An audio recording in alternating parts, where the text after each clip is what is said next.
Hello everyone, అందరు బాగున్నారా? నేను మీ Shiva Nagarjuna. Welcome to our SV YouTube channel 2026. So నిన్న మనం మాట్లాడుకున్నట్టుగానే మన పంజాబ్ వర్సెస్ గుజరాత్. సో ఎవరైతే మనమైతే ఏదైతే డిస్కస్ చేసామో యాజ్ టీజ్గా కాదు కానీ కొంచెం అటు ఇటుగా, బట్ 100లో 100% నేను చెప్పేది ఏంటంటే నేను 75% గ్యారంటీగా పంజాబే గెలుస్తుందని అయితే చెప్పినాను.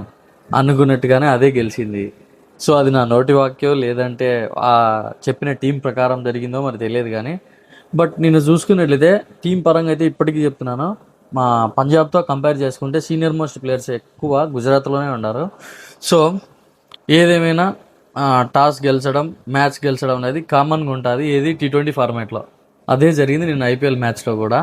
సో అట్ ద సేమ్ కెప్టెన్సీలో కూడా మన శుభ్మన్ గిల్తో చూసుకుంటే మన శ్రేయస్ అయ్యర్ అయితే కనుక సూపర్ కెప్టెన్సీ చేశాడు, అది అందరికీ తెలుసు. ఎందుకంటే లాస్ట్ 2-3 ఇయర్స్ నుంచి ఫైనల్కి కానీ లేదంటే కనుక క్వాలిఫైర్ మ్యాచెస్ కానీ ఏదో విధంగా అయితే దగ్గరికి తీసుకొస్తున్నాడు కాబట్టి, సో ఒక నమ్మకమైన బెంచ్ మార్క్ అయితే క్రియేట్ చేసుకున్నాడు as a top most player అని చెప్పి, యాజ్ ఏ కెప్టెన్గా.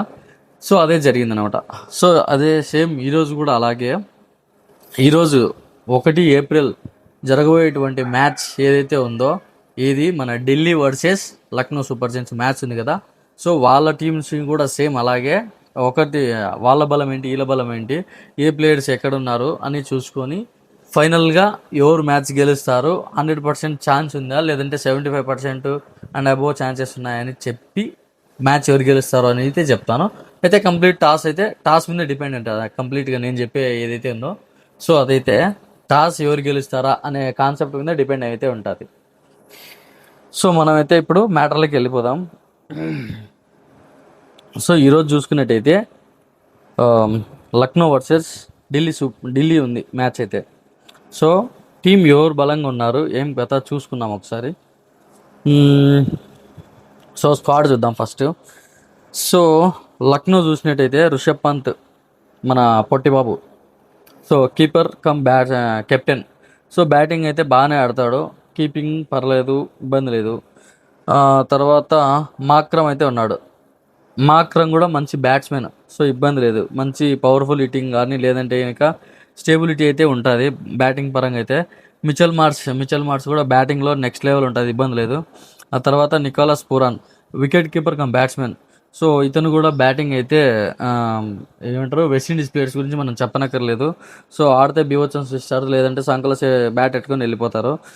తర్వాత అబ్దుల్ షమాద్ అని చెప్పి బ్యాటింగ్ ఆల్రౌండర్ అంట. ఆ తర్వాత ఆయుష్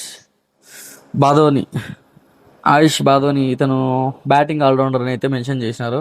షాబాజ్ అహ్మద్ బౌలింగ్ ఆల్రౌండరు. తర్వాత ఆవేష్ ఖాన్ మన ఆర్సీబీ మీద ఇలా వేసినాడు కదా ఆయన అనమాట. సో ఆవేష్ ఖాన్ అయితే ఉన్నాడు ఇందులో, బౌలర్గా అయితే ఉన్నాడు. తర్వాత ఇంకా ఎవరున్నారు ప్రిన్స్ యాదవ్ అంట ఎవరో. తర్వాత మోసిన్ ఖాన్ అంట బౌలర్ ఇతను కూడా. తర్వాత అక్షత్ రాఘవన్ అని చెప్పి బ్యాట్స్మెన్ అని చెప్పి మెన్షన్ చేసి అయితే ఉంది ఇప్పుడు ఇక్కడ అయితే. సో మహమ్మద్ షమి కూడా అన్నాడు, పేస్ బౌలరు. స్పిన్గా పేస్ ఎట్లా వేస్తాడో మీకు తెలుసు, యార్కర్ కానీ బౌన్సర్లు కానీ ఇచ్చి పడేస్తాడు బౌలింగ్ పరంగా అయితే. మన సీనియర్ మోస్ట్ ప్లేయర్ ఇతను కూడా. సో తర్వాత జాష్ ఇంగ్లీష్ అని చెప్పి వికెట్ కీపర్ కమ్ బ్యాట్స్మెన్ అయితే ఉన్నాడు, ఇంకొక వికెట్ కీపర్ కమ్ బ్యాట్స్మెన్. తర్వాత ఇంకా చెప్పుకోదగ్గ ప్లేయర్ ఏం కాదు, బట్ అర్జున్ టెండూల్కర్ మన సచిన్ టెండూల్కర్ ఆయన గారి కొడుకు అయితే ఉన్నాడు ఇందులో, ఈ టీంలో ఉన్నాడు. సో ముంబై నుంచి పంపించేశారు మనల్ని, ఇక్కడికైతే వచ్చారు. సో ఇతను వచ్చేసి బౌలింగ్ ఈ మధ్యన వచ్చేసి బ్యాటింగ్ వదిలేసి బౌలింగ్ ఆల్రౌండర్గా అయితే ట్రై చేస్తున్నాడు. సో చూద్దాం మరి ఏమైనా టీంలోకి తీసుకుంటారో లేదో అని చెప్పి.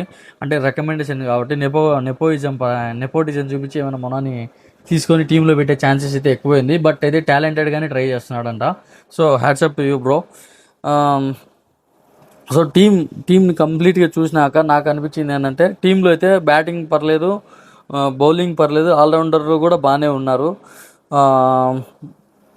పర్లేదు ఓవరాల్గా అయితే కొంచెం బాగానే ఉంది. సో మనం ఢిల్లీ టీంని కూడా చూసి తర్వాత కంపేర్ చేసి అయితే చేద్దాం మనం. సో ఇప్పుడు ఢిల్లీ స్క్వాడ్ ఎట్లుందో చూద్దాం ఒకసారి. KL Rahul wicket keeper cum batsmen. ఆ తర్వాత అక్షర్ పటేల్ మన ఆల్రౌండర్ ఉన్నాడు కదా, సో అతను వచ్చేసి బౌలింగ్ ఆల్రౌండరు. స్పిన్ అయితే బీవచ్చని చూసేస్తాడు, మనవాడు మ్యాజిక్ అయితే చేయగలుగుతాడు. బాబు అంటాం కదా, అతనే ఈయన. సో బాబు అయితే ఉన్నాడు ఇక్కడ. పృథ్వీ షా అయితే ఉన్నాడు. పృథ్వీ షా వచ్చేసి ఈ మధ్యన ఫామ్లో అయితే లేడు. మనవాడు బయట కేసులు అయితే ఎక్కువైపోయినాయి. సో మ్యాచ్ ఎట్లా ఆడతాడేమో అనేది క్లారిటీ లేదు. వచ్చినాక ఆడే విధానం చూసి మరి చెప్పచ్చు. ఆ తర్వాత అభిషేక్ పోరాల్ అని చెప్పి వికెట్ కీపర్ కమ్ బ్యాట్స్మెన్ అయితే ఉన్నాడు. త్రిషాన్ స్టబ్స్ అని చెప్పి వికెట్ కీపర్ కమ్ బ్యాట్స్మెన్ ఇక్కడ కూడా ఉన్నాడు. ఇతను కూడా వికెట్ కీపర్ కమ్ బ్యాట్స్మెన్ అని చెప్తా అని స్టబ్స్ అనే ప్లేయరు. తర్వాత డేవిడ్ మిల్లర్ అయితే ఉన్నాడు, సీనియర్ మోస్ట్ ప్లేయరు. ఇతను కూడా చాలా ఏళ్ళ నుండి ఐపీఎల్ ఆడుతూనే ఉన్నాడు. సో మేబీ సక్సెస్ అవ్వచ్చు, లేదంటే లేకపోవచ్చు. ఎందుకంటే చాలా ఏళ్ళ నుంచి చూస్తున్నాను, పెద్ద ఇంపాక్ట్ అయితే ఇంతవరకు చూపించింది అయితే ఏం లేదు. ఎప్పుడెప్పుడో మన పంజాబ్లోనే ఉండేటప్పుడు చూసినాను ఇతని. పంజాబ్లో ఎవరితో అంటే వీరేంద్ర సెహ్వాగ్ ఉన్నాడు కదా, సో ఆయనతో పాటు ఆడేటప్పుడు చూసినాను నేను ఇతన్ని ఆట మంచిగా. ఆ తర్వాత పెద్ద క్లిక్ అయింది అయితే ఏం లేదు. ఆడతాడు, ఏదో ఒక రోజు అయితే ఆడతాడు. ఐపీఎల్ లోపల ఖచ్చితంగా ఒక మ్యాచ్ అని అయితే 50 ఒకటి అయితే పోతాడు, అదైతే నమ్మకం ఉంది నాకు. ఆ తర్వాత జెమిసన్ అని చెప్పి బౌలర్ అయితే ఉన్నాడు. తర్వాత టి నటరాజన్ మన ఫాస్ట్ బౌలర్, తమిళనాడు కింగ్ ఉన్నాడు కదా, సో ఏమంటారు ఈయనని యార్కర్ కింగ్ అంటారు అనమాట. సో నట్టు అయితే ఉన్నాడు ఇక్కడ. సో ఇది ఒక ప్లస్ పాయింట్ వీళ్ళకి. యార్కర్ కింగ్ ఈయన. లుంగి ఇంగిడి అని చెప్పి ఉన్నాడు, ఈయన మన వెస్టిండీస్ బౌలర్ అయితే ఉన్నాడు. సో ఇతనికి కూడా పేస్ ఎందుకు బాగానే పడుతుంది, అండ్ బౌన్సర్ బాల్ ఇవన్నీ బాగా చేయగలుగుతాడు. ముఖేష్ కుమార్ అని చెప్పి బౌలర్ అంట, నాకు తెలిసి అప్కమింగ్ ప్లేయర్ ఉండొచ్చు. తర్వాత కుల్దీప్ యాదవ్ మన స్పిన్నర్ అయితే ఉన్నాడు కదా, సో స్పిన్నర్ అయితే ఉన్నాడు ఈయన కుల్దీప్ యాదవ్. తర్వాత నితీష్ రాణా ఉన్నాడు. నితీష్ రాణా కూడా మంచి ఇంపాక్టెడ్ ప్లేయర్, కేకేఆర్ నుండి బయటకు వచ్చి ఇక్కడ ఢిల్లీలో అయితే వచ్చాడనమాట. తర్వాత పతుమ్ నిశాంక అని చెప్పి ఈయన పతుమ్ నిశాంక అని చెప్పి పతుమ్ నిశాంక అని చెప్పి బ్యాట్స్మెన్ అయితే ఉన్నాడు. తర్వాత ఇంకా చెప్పుకోదగ్గ ప్లేయర్లు ఎవరైనా ఉన్నారా అంటే మాధవ్ తివారీ, తర్వాత త్రిపూర్ణ విజయ్, అజయ్ మండల్ లేదు. ఇంకా మేబీ అంత టీం అయితే బాగానే ఉంది. టీం అయితే బాగానే ఉంది. టీంలో ఎక్కువ ప్లేయర్స్ ఉన్నారు. సో నేను చెప్పిన ప్లేయర్స్ అయితే జస్ట్ టీంలో తీసుకునే దానికి ఛాన్సెస్ ఉండే ప్లేయర్స్. అంటే నేను టాప్ 15 అయితే చెప్పాను అనమాట, 2 టీంలలో కలిపి. సో ఇప్పుడు when we compare to both teams, ఇప్పుడు చెప్తున్నాను చూడు అసలు విషయం. ఎల్ఎస్జి చూసినట్లయితే కనుక బ్యాటింగ్ లైనప్ అయితే బాగుంది, బౌలింగ్ లైనప్ బాగానే ఉంది, మిడిల్ ఆర్డర్ ఒక్కటి కొంచెం వీక్గా ఉంది, ఐ మీన్ ఆల్రౌండర్ ఫార్మాట్లో. తర్వాత మన KL Rahul, Axar Patel, Prithvi Shaw, David Miller. Bowling ఫార్మాట్కి వచ్చే నటుబాయ్, Ngidi, Kuldeep Yadav, Nitish Rana all rounder batter మాత్రమే. So when we compare to the both teams, నన్ను అడిగితే కొంచెం స్ట్రాంగ్ అయితే ఎల్ఎస్జీనే ఉంది. ఎల్ఎస్జీనే ఎందుకు ఉందని చెప్తున్నానంటే, ఎల్ఎస్జీలో ఉండే ప్లేయర్స్ ఆల్మోస్ట్ అందరు సీనియర్ ప్లేయర్స్ ఉన్నారు. అండ్ అందరూ కూడా ఫామ్లో లేకుండా మినిమం ఇంపాక్ట్ చూపించే ప్లేయర్స్ అయితే ఉన్నారు. కమ్ టు ద ఢిల్లీలో వచ్చేసి ప్లేయర్స్ అయితే మంచి వాళ్ళే ఉన్నారు. కేఎల్ రాహుల్ లాంటి బ్యాట్స్మెన్, పృథ్వీ షా లాంటి బ్యాట్స్మెన్ అయితే ఇట్లా కొంచెం పేరు దగ్గర బ్యాట్స్మెన్ అయితే ఉన్నాడు, డేవిడ్ మిల్లర్ ఇట్లాంటి వాళ్ళు. But end of the match అయితే నాకు అర్థమైనది ఏంటంటే, ఎక్కువ ఛాన్సెస్ అయితే ఎల్ఎస్జీకే ఉన్నాయి, మళ్ళీ చెప్తున్నాను. సో 75% to 80% ఢిల్లీని మన లక్నో సూపర్ జైంట్సే గెలుస్తుంది.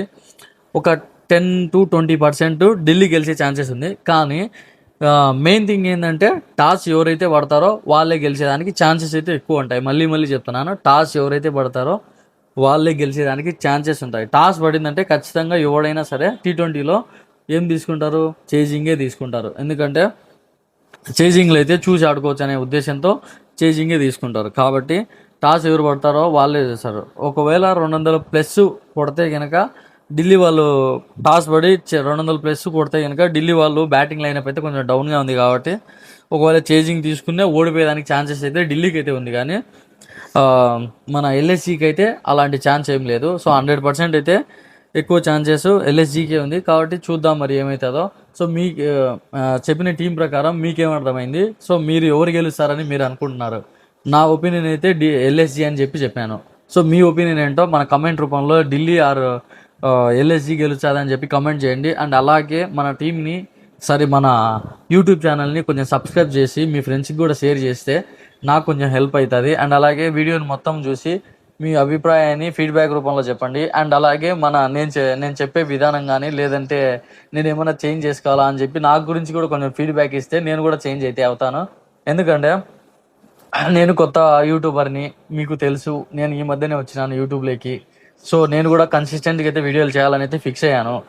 ఆ, ఎందుకు ఎందుకు ఏంటి అనేది నేను ఒక వీడియో అయితే చేస్తాను. బట్ ఇది ఒక్క హెల్ప్ అయితే నాకు చేయండి. మీరు సబ్స్క్రైబ్ చేసుకొని మీ ఫ్రెండ్స్కి కూడా షేర్ చేయండి. అండ్ అలాగే మీ ఫ్యామిలీ మెంబర్స్తో కూడా సబ్స్క్రైబ్ చేయించి కొంచెం నాకు హెల్ప్ చేయండి. లైక్ చేసి షేర్ చేసి ఫుల్ వీడియోని వాచ్ చేసేదానికి ట్రై చేయండి. Thank you and love you all. Bye.